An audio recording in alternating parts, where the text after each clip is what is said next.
How do you change your life in 75 days?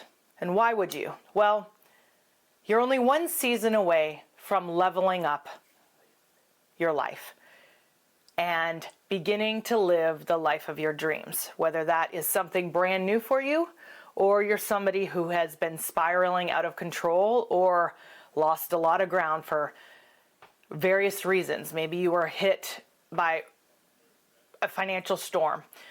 You had to deal with relationships and things, just catastrophe around you. I know from personal experience what it's like to be taken out at the knees multiple ways and multiple times. We have built businesses and see almost everything we own burned to the ground.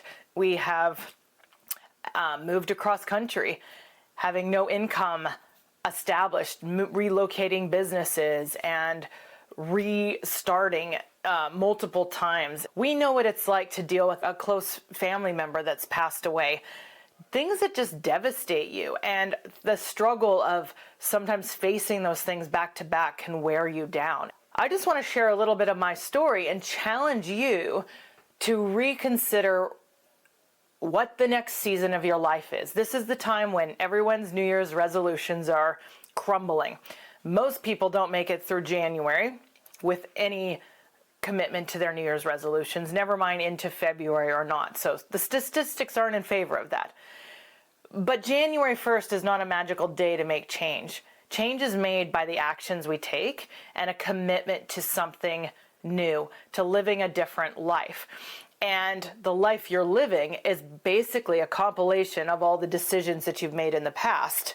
You're just reaping what you sowed. And the decisions you begin to make and what seeds you sow now are really going to be the harvest you're reaping in 90 days, 1 year, 5 years, 10 years.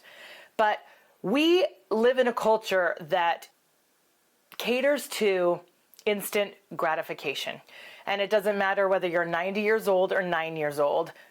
You have been inundated in the last 5, 10, 20 years with a culture that has made us be like the frog in the boiling water. We are being cooked alive, living in comfort and apathy and hedonism. And the only way out of that is to turn the temperature down and to regain control and self-discipline, becoming more intentional. Now, I'm not saying every 90 or 9-year-old is living that way, but we live in a culture that is the hedon culture has turned up greatly just in the years we've had the internet, the years we've had social media. These are incredible tools, but those incredible tools come with incredible consequences. Many people now are living distracted, numbed, depressed, angry, frustrated, and not living anywhere close to their dreams. And you may be one of those people. And so you have an opportunity. You're only one season away. It might not be one day, it might not be 1 week or 1 month, but you are only one season away from living the life of your dreams. And 75 days, that's a bite-sized chunk of time to commit to begin to get change and get momentum and get your feet under you to begin to pursue and live the life of your dreams. This is day 26 of my 75 Hard Challenge. This is a mental toughness program designed to get you out of the hot water, to turn down, to dial back the cultural impact on your life and get you out of the boiling water. Most people are like frogs being boiled alive in the cultural milieu, the cultural norm of being distracted, living in apathy and hedonism, and having everything you want catered to your every need and delivered to your doorstep when you want it. Those are incredible things at our disposal, but it's also a terrible way to live. And we were made to live with purpose and intention, and there is reward. Satisfaction in life comes from accomplishing difficult things. Well, when everything's easy in life and you don't have to work for anything or work very hard, there can become some disconnect there. And so, for me, I started the 75 Hard 26 days ago, but the change for me of beginning to level up my life and regain some ground in one particular area started over 2 years ago. I got frustrated and tired of not making my health and my physical fitness a priority when in years past I was a pro in that arena.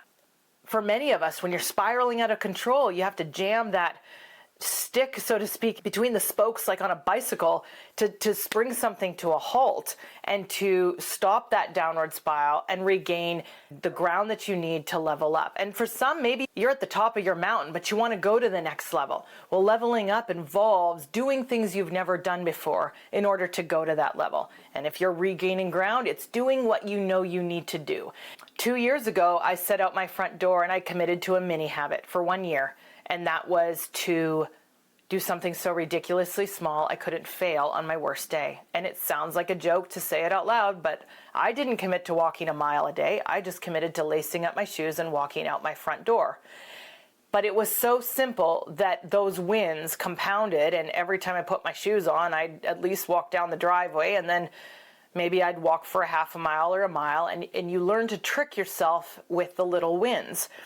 And you find that you can accomplish an incredible amount by celebrating the wins and building off the wins rather than living with a constant state of failure. And so the 75 hard, tackling that now 2 years in, where I've got a new baseline of regaining my fitness. I'm not at the level I was 10 years ago or 15 years ago, but I've been leveling up. And after, I don't know, I probably walked for about 30 days, maybe it was 60 days, and then I joined a local gym and I committed to going to some HIIT classes and cardio classes like 3 times a week. And I kept doing what I was doing. And a few months later, I picked up the game of pickleball. And so I would go to that 2 or 3 days a week, and I would do the HIIT classes 2 or 3 days a week. And so suddenly I was doing some serious cardio 6 days a week. And at some point, probably a year later from when I had initially started the mini habit a little more, I joined a CrossFit gym. And so I added a couple other workouts into my week, a couple CrossFit, a couple HIIT classes. Now I've got 2, 3, 4 days of pickleball and did that for a year. This year, we just recently bought mountain bikes. I'm starting to do that with my son and starting to weight train again. And I started the 75 hard 26 days ago and committed to doing 2 45-minute workouts every day. So now I'm walking every day for 45 minutes and I'm doing another type of cardio workout typically. And so this is a window of time that's manageable for most of us. And I've seen my life radically change in incremental short amounts of time. And I challenge you to look at this bite-sized period, whether it's the 75 hard, maybe that's too much. Well, look at the 75 soft. People have done variations of that. If you don't know what the 75 hard is, it's just a mental toughness challenge where you commit to drinking 1 gallon of water, doing 2 45-minute workouts a day, 1 of them outside. You commit to a structured diet that aligns with your long-term goals, whether it's keto, vegetarian, vegan, carnivore, but there's no cheat meals and no cheat days and no alcohol. You commit to reading 10 pages a day of personal development or motivational stuff that will challenge you, that will grow you in your mind. It's not fiction and it's not audiobooks. And lastly, you commit to taking a photograph every day, a progress photo. And so that's what the 75 hard is. Again, that might be too hard for where you're at. You might start with something like the 75 soft, a number of modified versions of that. Maybe 1 workout a day, maybe drinking half a gallon of water. Maybe it's a structured diet with a cheat meal or a cheat day every week. But that's a change. Even that might be too hard for you. You rewind and you're like, yeah, I want to do the 75 mini, something I recently coined, which is taking that mini habit that I was doing, but committing to it for 75 days, building off wins, because nobody wants to grow from failure. Most of us with failure find ourselves flat on our back. Well, continuing to fail just means you're going to continue staying flat on your back. You have to build wins and begin to build the growth and the confidence to take on bigger and bigger things. And so where can you be? How can you change your life in 75 days? Well, go look at the testimonies of what people have done with the 75 hard. That is one example of what you could do. There's also a lot of people that have failed. And I don't encourage you to commit to failure or to commit to something that's too big for you at this point. So be honest with yourself. Can you do the 75 hard at this season in your life? Is that what you need to go to the next level, a serious, hard mental toughness boot camp?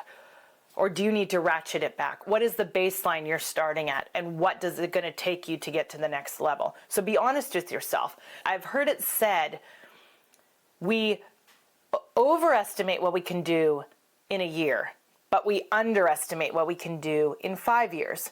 And I think the same thing can be said about these immediate goals. Most people end up on a diet because they're trying to lose 10 or 20 pounds before somebody's wedding or a class reunion or the summer. And we make these changes not with a long-term commitment to change and growth, who we want to be. And so we never sustain it. We overestimate what we can do in a month, but we underestimate what we can do in 90 days, and especially if it is small, sustainable action, because if you can do it for 90 days, you can do it for the rest of your life. And you want to only commit to things that you will do for the rest of your life that will bring you joy and peace and success. Because by doing that, you are doing, in essence, one of the things that I love. There's some verses in the Bible that use this phrase, this turn of phrase that I love it, the idea of going from strength to strength, and from faith to faith, and from glory to glory. It implies to me this staircase of growth, of moving onward and upward in our lives, creating success and seeing success as we go, not going from failure to failure. I don't want to do that. I want to go from strength to strength. And so these are some strategies that you can use. And I just really challenge you. How can you change your life in 75 days? Whether you use the 75 hard, 75 soft, 75 mini, or some other practice, you are capable of more than you know, especially if it's small, sustainable steps that you can commit to for the rest of your life. I want to challenge you in the next video to consider going dark as you do this, doing this undercover, doing this quietly, because I think there's a key in beginning to make change on the inward parts in who we are without telling the world. And there is value in doing that. And I want to explore that in the next videos. I hope you'll stay tuned. Hit the subscribe button if you haven't and you've gotten value out of this, or share this with a friend if you've been on this channel for a little while. I'll see you on the next one.